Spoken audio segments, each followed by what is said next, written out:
మరపెట్టి దేవునితో మనం వ్యాజ్యమాడి మనం పొందుకోవాలి. దేవుని సన్నిధిలో వ్యాజ్యమాడి మనం పొందుకోవాలి. మరి హన్న దేవుని సన్నిధిలో ఏ విధంగా మరి బిడని ఒక దైవ సేవకుడిని అయితే దేవుడు మరి ఆ గర్భాన్ని ఇచ్చాడు అనమాట. దైవ సేవకుడిని మనం ఆ రీతిగా దేవుడికి ప్రార్థన చేస్తే మనకి దేవుడు దైవ సేవకుల్ని మరి ఇస్తారనమాట. అంత తల్లులైన మనం అంత ప్రార్థన చేయాలి. మన బిడ్డల విషయంలో, బిడ్డలు పొందుకునే విషయంలో అంత చక్కగా మనం ప్రార్థన చేసే వాళ్ళవారు ఉన్నాం. మరి హన్న 1వ సమూయేలు గ్రంథము 1వ అధ్యాయము 10వ వచనం మనం చూసుకున్నట్లయితే, బహు దుఃఖాక్రాంతురాలై వచ్చి యెహోవా సన్నిధిని ప్రార్థన చేయుచు బహుగా ఏడ్చుచు, సైన్యములకు అధిపతియగు యెహోవా, నీ సేవకురాలైన నాకు కలిగి ఉన్న శ్రమ చూచి నీ సేవకురాలైన నన్ను మరొక జ్ఞాపకము చేసుకుని నీ సేవకురాలైన నాకు మగపిల్లను దయచేసిన ఎడల వాని తల మీదకి క్షౌరపు కత్తి ఎన్నటికి రానియక వాడు బ్రతుకు దినములన్నిటిను నేను వారిని యెహోవాకు నీకు అప్పగించునని మొక్కుబడి చేసుకునేను. హల్లెలూయా.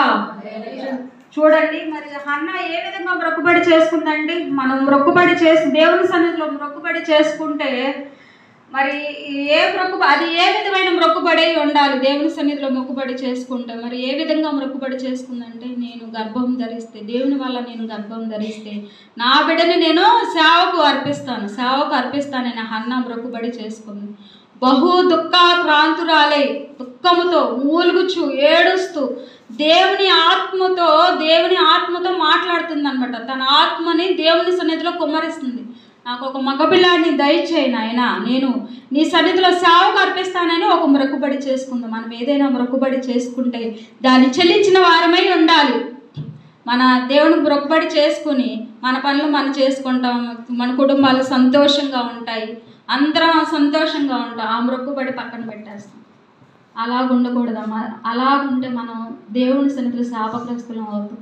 ఒక మొక్కుబడి దేవుని సన్నిధిలో చేసుకుంటే అది ఏ విధమైన మొక్కుబడి అయినా, మరి సేవకుల కానుకల విషయంలో కానీ, మరి మందిరంలో ఏదన్నా మనకి ఇన్స్ట్రుమెంట్స్ ఏమైనా లేకపోతే అది మొక్కుబడి చేసుకోవచ్చు. మన కుటుంబాల్లో ఏమైనా లోటుపాట్లు ఏమైనా ఉంటే దేవుని సన్నిధిలో అడిగి మొక్కుబడి చేసుకోవచ్చు. మన బిడ్డల విషయంలో కానీ, మరి బిడ్డలకి జాబ్ విషయంలో కానీ, పెళ్ళిళ్ళ విషయంలో కానీ మొక్కుబడి చేసుకుని, తండ్రి మరి నా బిడ్డకి జాబ్ వస్తే మొదటి జీతాన్ని మొదటి ఫలాన్ని నీకు ఇస్తానయ్యా.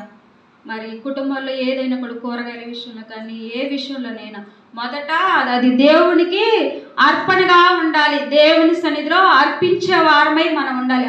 ఆ విధంగా స్త్రీలమైన మనం ఉంటే, ఆ విధముగా ఉంటే దేవుడు మనల్ని, మన బిడ్డల్ని, మన కుటుంబాలని ఎంతో ఆశీర్వాదిస్తాడనమాట. మనం మొక్కుబడి చెల్లించుకున్న వారమై ఉండాలి ఏ విషయంలోనైనా. హన్న చూసారండి, మరి తను ఎంతో బహు దుఃఖాక్రాంతురాలై మరి పెనీనా వెళ్ళి ప్రతి విషయంలో దేవునికి అర్పణలు చెల్లిస్తూ ఉంటుందన్నమాట. ఆ విషయం చూసి హన్న ఎంతో బాధపడుతూ ఉంటుంది అనమాట. మరి దేవుని సన్నిధిలోకి వెళ్ళి ఒక మొక్కుబడి అయితే చేసుకుంది. అయ్యా, మరి నా బిడ్డను కంటే నేను ఏ పోలీసుని చేస్తా, ఏ డాక్టర్నో చేస్తానని మనం లోకానుసారంగా అనుకుంటూ ఉంటాం. కానీ ఇక్కడ హన్న ఏ విధమైన మొక్కుబడి చేసుకుందండి? ఏ విధమైన మొక్కుబడి చేస్తుంది చెప్పండి? దేవుని సన్నిధిలో నా బిడ్డని నీకు సమర్పణగా ఇస్తాను, నీ సేవకు ఉపయోగపడేటట్లు నేను నీకు ఇచ్చేస్తానయ్యా అని ప్రతిష్ట అయితే చేసుకుంది అనమాట. ఆ విధమైన ప్రతిష్టత కలిగి మనం ఉండాలి. ఎంతో దుఃఖాక్రాంతులై దేవుడి సన్నిధిలో మొరపెట్టి తన ఆత్మను కుమ్మరించింది. దేవుడి సన్నిధిలో ఏడుస్తూ ప్రార్థన చేసింది అనమాట. అప్పుడు దేవుడు ఎవరిని దయచేశాడు? మరి ఆ గర్భఫలము, ఏ విధమైన గర్భఫలాన్ని దేవుడు దయచేశాడు మీరు చూసుకున్నారండి బైబిల్ గ్రంథంలో. తెలుసా? మరి ఒక దైవజనుడైన